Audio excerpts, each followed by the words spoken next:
fidèle à ses promesses. Lire le texte de Genèse chapitre 22, versets 15 à 18. L'exemple d'Abraham ne nous motive-t-il pas dans notre vie lorsque nous avons des épreuves? Abraham mourut à l'âge de 175 ans. Il resta fidèle à Dieu sans avoir vu l'accomplissement de toutes les promesses. Mais nous pouvons voir dans l'Ancien et le Nouveau Testament que Dieu a bel et bien réalisé ses promesses. Abraham et Isaac ne virent pas de nombreuses descendances, l'héritage du pays, les bénédictions sur toutes les nations, mais leur espérance était inébranlable.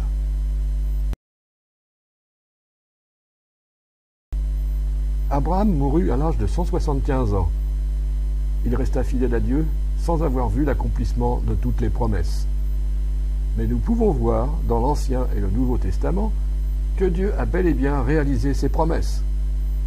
Abraham et Isaac ne virent pas de nombreuses descendances, l'héritage du pays, les bénédictions sur toutes les nations, mais leur espérance était inébranlable.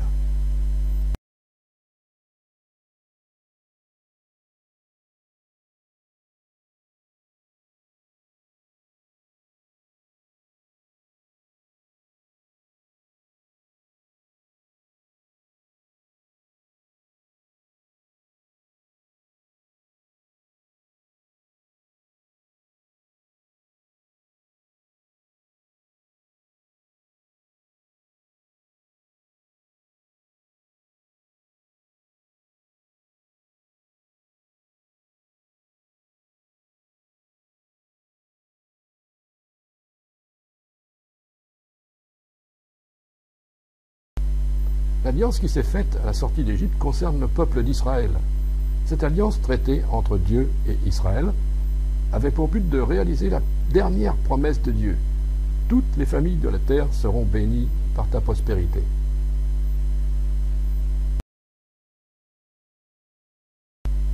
L'alliance qui s'est faite à la sortie d'Égypte concerne le peuple d'Israël.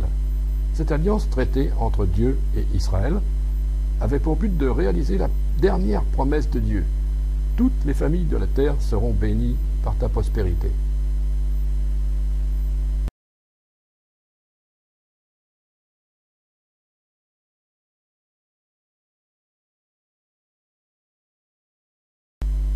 C'est sur cette montagne que se réalisera cette alliance avec le peuple.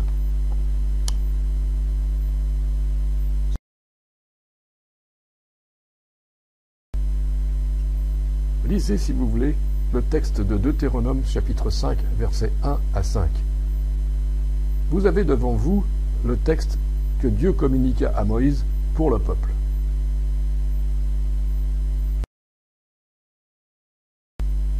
Lorsque Dieu traita l'alliance avec eux, il y eut un événement parmi le peuple qui manifesta l'incrédulité et la rébellion de celui-ci.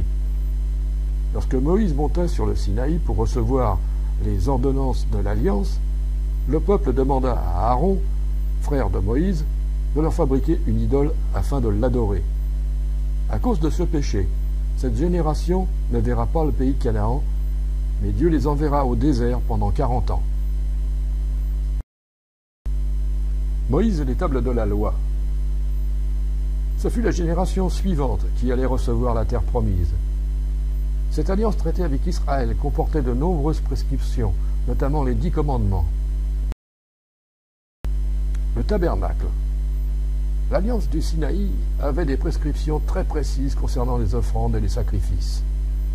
Le tabernacle fut le lieu de rencontre entre Dieu et son peuple.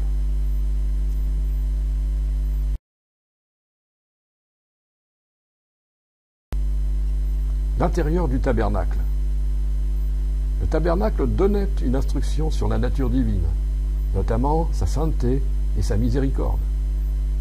Sa sainteté, car seul le souverain sacrificateur pouvait entrer dans la présence de Dieu avec du sang pour le péché du peuple. Sa miséricorde, parce que Dieu fut patient avec Israël, qui ne fut pas toujours fidèle à l'alliance.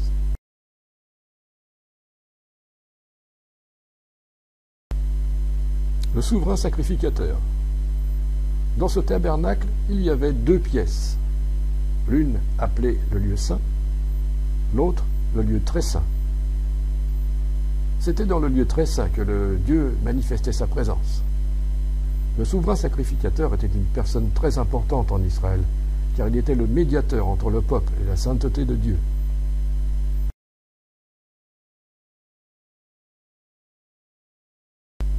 Josué. Ce fut Josué qui conduisit le peuple de Dieu dans la terre promise après la mort de Moïse. La conquête du pays de Canaan. Le peuple d'Israël conquit le pays de Canaan et après avoir fait tomber plusieurs villes, prit possession de tout le pays, comme Dieu l'avait promis à Abraham.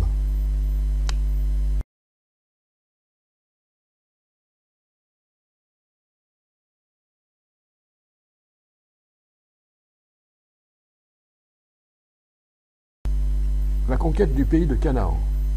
Lire, si vous le voulez bien, le texte de Josué, chapitre 21, versets 43 à 45. Vous avez devant vous, sur cet écran, l'accomplissement des promesses de Dieu. Une fois les enfants d'Israël installés dans le pays, ils oublièrent l'alliance de Dieu, les promesses d'Abraham, la délivrance d'Égypte, etc. Au temps de Samuel, ils se réunirent pour demander un roi. En réalité, ils ne voulaient plus que Dieu règne sur eux. Ils voulaient un roi comme les autres nations.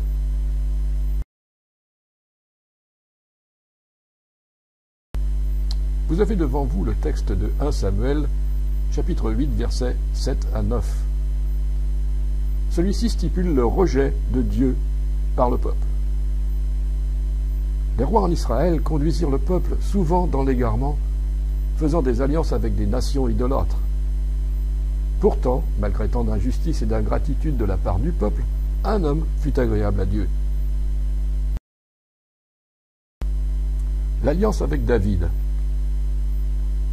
En effet, parmi les 12 tribus d'Israël, un homme nommé David fut choisi pour prolonger par la tribu de Juda la bénédiction faite à Abraham pour les nations.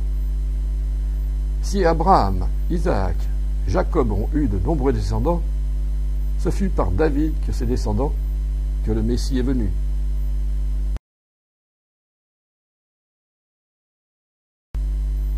David, roi d'Israël. Malgré un grave péché, David sera pardonné et demeurera fidèle à l'alliance. C'est de David que naîtra le Messie. Genèse, chapitre 49, verset 10, nous dit que le sceptre royal demeurera dans la famille de Juda. Le bâton des chefs restera aux mains de ses descendants, jusqu'à ce que vienne son vrai possesseur, celui à qui les peuples seront soumis.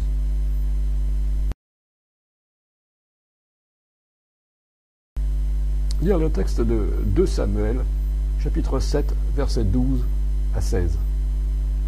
Ce texte s'adresse à la maison de David. Il concerne son fils Salomon, mais il s'adresse aussi au Messie. D'ailleurs, ce n'est qu'avec la venue du Christ que la maison et le règne de David seront assurés et inébranlables.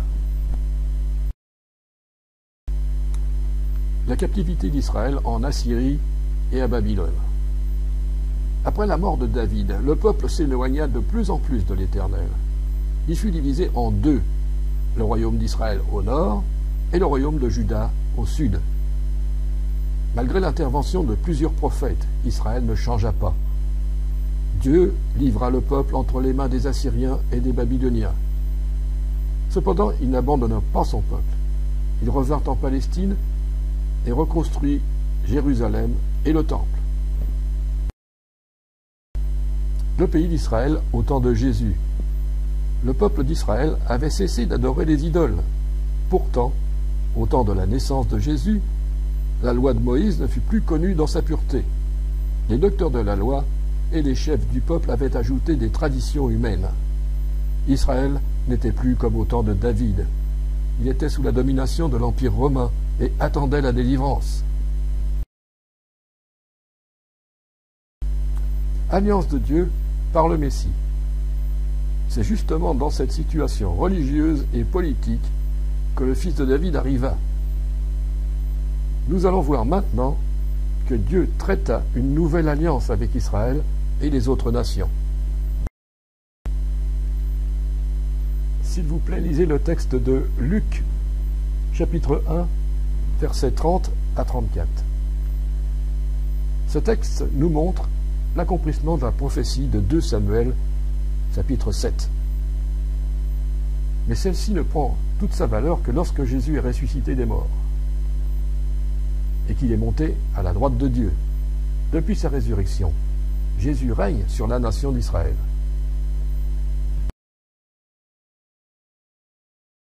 Naissance de Jésus. L'enfant annoncé par l'ange Gabriel naquit selon la puissance du Saint-Esprit. Comme pour Isaac, rien n'est impossible à Dieu.